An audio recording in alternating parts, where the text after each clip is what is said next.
Good morning guys. ഞാനൊരു mouse പരിചയപ്പെടുത്താൻ വന്നതാ. ഞാൻ കാണിച്ചുതരാം. ദേ, ഇതാണ് ആ മൗസ്. എന്തുകൊണ്ട് ഈ മൗസ് ഞാൻ പറയുന്നു ഈ വീഡിയോ ഫുള്ള് കാണുക. ചെറിയൊരു വീഡിയോ ഉണ്ട്, മിനി ഒരു വീഡിയോ ഉണ്ട്. അതുകൊണ്ട് ഞാൻ ചെറുതായിട്ടൊന്ന് പറഞ്ഞുതരാം, അത്രേ ഉള്ളൂ. ഇതിന്റെ പേരാണ് VXC R1 എന്ന് പറയുന്ന മൗസ്. ഈ മൗസ് ഒരു സ്പോർട്സ് എൻട്രി ലെവൽ മൗസ് എന്നും പറയാം. ഇതാണ് അതിന്റെ ബോക്സ് വരുന്നത്. ഈ മൗസ് ഒരു ചൈനീസ് മൗസ് ആണ്. അതുകൊണ്ട് നിങ്ങൾ വിചാരിക്കും മൗസ് എടുത്താൽ ഗുണമുണ്ടോ ഇല്ലയോ എന്ന്. ഞാൻ പറയാണ്, ഇതൊരു ലോജിടെക്കും റൈസറായിട്ട് കമ്പയർ ചെയ്യാൻ പറ്റുന്ന മൗസ്. അത്രയും വില വരുത്തുമില്ല. ഒരു ബഡ്ജറ്റ് റേഞ്ചിൽ തന്നെ നിങ്ങൾക്ക് എല്ലാ ഫീച്ചേഴ്സും കിട്ടും. നല്ല സെൻസറാണ്, നല്ല ബട്ടണാണ്. വയർലെസ് എന്ന് പറയുമ്പോൾ അത്യാവശ്യം അടുത്തുള്ള റേഞ്ച് വരും. ഞാൻ കളിച്ചു നോക്കിയിട്ട് ഒരു കുഴപ്പമില്ല.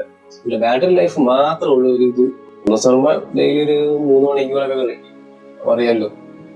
ഒരു 40 മണിക്കൂറാണ് പറഞ്ഞിരിക്കുന്നത്. പക്ഷെ എനിക്കൊരു 3 മണിക്കൂർ ഞാൻ 3 ദിവസം ഞാൻ കുത്തുള്ളൂ. ഒരു 40-50% ബാറ്ററി കാണും. 30ന്റെ അടിയിൽ വരാതിരിക്കാൻ നോക്കിയാൽ മതി. 30ന്റെ അടിയിൽ വരുമ്പോൾ പെർഫോമൻസ് മോഡ് കുറയും, മറ്റേ ബാറ്ററി സേവ് മോഡ് വരും. പിന്നെ ഒരു 50 ഒക്കെ ആകുമ്പോൾ ഞാൻ കുത്തിയിട്ട് കളിക്കാനേ ഇല്ല, കളിക്കും വയർലെസ് കളിക്കും. കുത്തിയിട്ട് കളിക്കാൻ കുഴപ്പമില്ല. ഇപ്പൊ ചാർജിങ് കയറിക്കോളും,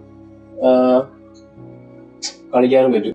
ഇതിന്റെ സെൻസർ വരുന്ന O3395 എന്നുള്ള സെൻസറാണ്. ഒരു ജാപ്പനീസ് ടെക്നോളജി ഉള്ള സെൻസറാണ്. സ്വിച്ച് അത് തന്നെ മറ്റേ പറയുന്ന സ്വിച്ചാണ് പറഞ്ഞത്.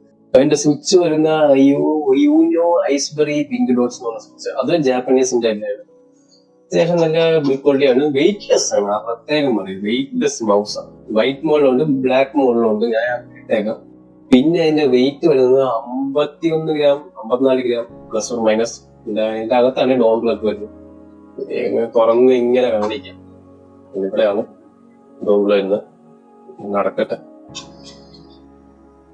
പിന്നെ ഇത് കസ്റ്റമൈസ് ചെയ്യാൻ പറ്റുമെന്ന് വെച്ച് കഴിഞ്ഞാൽ ഈ 3 ഭാഗം കസ്റ്റമൈസ് ചെയ്യാം. കസ്റ്റമൈസ് അല്ല, ഒരു ഇതായി കഴിഞ്ഞാൽ വേറെ എടുത്ത് വെക്കും. DPI സ്വിച്ച് ഇവിടെ വരുന്നത്. പിന്നെ വയർലെസ് മോഡാണ് ഏറ്റവും വേണ്ടത്. നടുക്കത്തെ സ്വിച്ച് ഓഫ്, താഴത്തെ ബ്ലൂടൂത്ത് ഇച്ചിരി ഒരു ഡിഫറൻസ് ഉണ്ട്. ഞാൻ വയർലെസ് ഇടാനേ പറയത്തുള്ളൂ. വയർ ഇടണ്ട, വയർലെസ് തന്നെ ഇട്ട് കളിക്കുക. വയർ ഇട്ടാലും ലേറ്റൻസി ഇടുക. എല്ലാ മൗസിനും ഉള്ളതാണ്. ഒരു മൗസ് ബിൽഡ് ചെയ്തേക്കുന്നത് വയർലെസ് കളിക്കാൻ വേണ്ടി. ഇതാണ് ഇവിടെ വയർ വെക്കുന്ന സ്ഥലം. Small wheel. സാധാരണ മൗസുള്ള 2 സൈഡിലും സ്വിച്ച് ഉണ്ട്. നമുക്ക് ആക്ച്വലി ഒരു ഗ്രിപ്പ് കിട്ടും അതിന്റെ, അത് മേടിച്ചിടാം. ഇത് ആമസോണും ഫ്ലിപ്കാർട്ടും ആമസോണിൽ അവൈലബിൾ ആണ്. ആമസോൺ നല്ല പ്രൈസ് ആണ്. ഇതിന്റെ ലിങ്ക് ഞാൻ വേറെ ഇട്ടേക്കാം. ഞാൻ വേറെ സൈറ്റിൽ നിന്ന് മേടിച്ചത്. അത്യാവശ്യം ട്രസ്റ്റബിൾ ആണ് ലിങ്ക്. ഞാൻ അവിടെ നിന്ന് മേടിച്ചത്. ഒരാഴ്ച വന്ന് എത്താനായിട്ട്.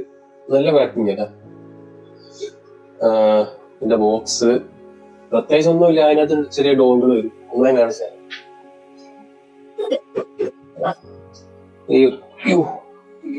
ഈ ഒരു ചെറിയൊരു ഡോംഗിൾ വരും. പിന്നെ ഈ സാധനം അവര് ഫ്രീ ആയിട്ട് തന്നത്. ഇത് ചിലപ്പോൾ അവരുടെ കിട്ടത്തില്ല. അവരെ കണക്ടർ പോലെ സംഭവം. നമുക്ക് അവിടെ കേബിൾ ഇങ്ങനെ ഇതിന്റെ വരുന്ന കേബിള് ബ്രൈഡഡ് കേബിൾ. പക്ഷേ ഇത് ആക്ച്വലി കൊള്ളത്തില്ല. കേബിളാണ് എനിക്ക് ഇച്ചിരി -1 തോന്നിയത്. കേബിള് നല്ലൊരു കേബിള് വേറെ മേടിച്ചിരുന്നതല്ല. കേബിൾ ഇട്ട് കഴിഞ്ഞാൽ ഇടക്ക് പവർ ഓഫ് ആവുന്നുണ്ട്. ഞാൻ വേറെ കേബിളിലെത്താൻ കളിക്കുന്നത്. കേബിൾ ഇടുമ്പോൾ പവർ ഓഫ് ആവുന്നുണ്ട്. പിന്നെ ഇത് ലോജിടെക് ആയിട്ട് കമ്പയർ ചെയ്യുകയാണെങ്കിൽ ലോജിടെക്കിന്റെ നല്ലത് വരുന്നത് G Pro X super light എന്ന് പറഞ്ഞ മൗസ് ആണ് നല്ലത്. അതിനെക്കാട്ടി ഇച്ചിരി 10 ഗ്രാം കൂടുതലല്ല. ഓൾമോസ്റ്റ് സെയിം സംഭവം തന്നെ. ബാറ്ററി ലൈഫ് സെയിം ആണ്. അതിന്റെ സെൻസർ അവരുടെ സെൻസറാണ്. ഇതിൽ വരുന്ന ജാപ്പനീസ് സെൻസറാണ്. 2 സ്പോർട്സ് സെൻസർ തന്നെയാണ്. അപ്പം ഇഷ്ടമുള്ള എടുക്കാം. അത് ഇച്ചിരി ഒരു 3000 കൂടുതൽ ഇടാണ്ടി വരും. ഇവിടെ നല്ല സോഫ്റ്റ്വെയർ യൂസ് കിട്ടും. ഒരു ഈക്കോ സിസ്റ്റം നല്ലതായിരിക്കും. ഇതില് സോഫ്റ്റ്വെയർ എന്ന് പറഞ്ഞാൽ ഇതിൽ 2 സോഫ്റ്റ്വെയർ ഉണ്ട്. ഒന്ന് ഓൺലൈൻ സോഫ്റ്റ്വെയർ ഉണ്ട്, ഓഫ്ലൈനും ഉണ്ട്. ഓൺലൈൻ എന്ന് പറഞ്ഞാൽ നിങ്ങൾക്ക് സോഫ്റ്റ്വെയർ ഇൻസ്റ്റാൾ ചെയ്യണ്ട. ഇതിന്റെ സൈറ്റ് ഡയറക്റ്റ് പോയി കഴിഞ്ഞാൽ ഒരു ഇന്റർഫേസ് വരും, കണക്ട് ചെയ്യും, സെറ്റിംഗ്സ് മാറ്റി ക്ലോസ് ചെയ്താൽ മതി. ഇതിനകത്ത് ഓൾറെഡി ഒരു മെമ്മറി ചിപ്പ് ഉണ്ട്. അപ്പൊ ഓൾറെഡി ലോഡ് ആയതിനകത്ത് ചുമ്മാ മാറ്റേണ്ട ആവശ്യമില്ല. പിന്നെ ഉള്ളത് ഓഫ്ലൈൻ ആണ്. ഓഫ്ലൈൻ ഞാൻ ഇടത്തില്ല. ഓൾമോസ്റ്റ് സെയിം സോഫ്റ്റ്വെയർ തന്നെയാണ്. ഓൺലൈൻ തന്നെ ഇട്ട് വർക്ക് ചെയ്യുന്നതല്ലേ. നമുക്ക് ഓൾറെഡി സെറ്റിംഗ്സ് റെഡി ആയി കഴിഞ്ഞാൽ പിന്നെ മാറ്റേണ്ട ആവശ്യം വരത്തില്ല. മാറ്റുന്ന DPI മാത്രമേ പറ്റത്തുള്ളൂ. ആക്ച്വലി അതിന് മാറ്റത്തില്ല. ഓവറോൾ നല്ലൊരു പ്രൊഡക്റ്റ് ആണ്. നിങ്ങൾക്ക് ഇതിന്റെ ലിങ്ക് ഞാൻ ഇട്ടേക്കാം. നിങ്ങൾക്ക് ഇഷ്ടമുണ്ടെങ്കിൽ വാങ്ങാം, അല്ലെങ്കിൽ നിങ്ങൾക്ക് വേറെ സജസ്റ്റ് ചെയ്യാം. ഓക്കെ, അതിന്റെ ഫുൾ റിവ്യൂ ഞാൻ വേറെ വീഡിയോ ഇടാം. അത് മൊത്തത്തിൽ ഒരു ബഡ്ജറ്റ് റേഞ്ചിലുള്ള മൗസ് നോക്കി ഞാൻ ഇടാം. തൽക്കാലം ഈ മൗസ് ഞാൻ സജസ്റ്റ് ചെയ്യാം. ഇതിന്റെ വില വരുന്നത് വെറും 3000 രൂപ അടിയിൽ 2900 രൂപ. ഇത് ബേസ് മോഡലാണ്. ഇതിന്റെ കുറെ സീരീസ് ഉണ്ട്.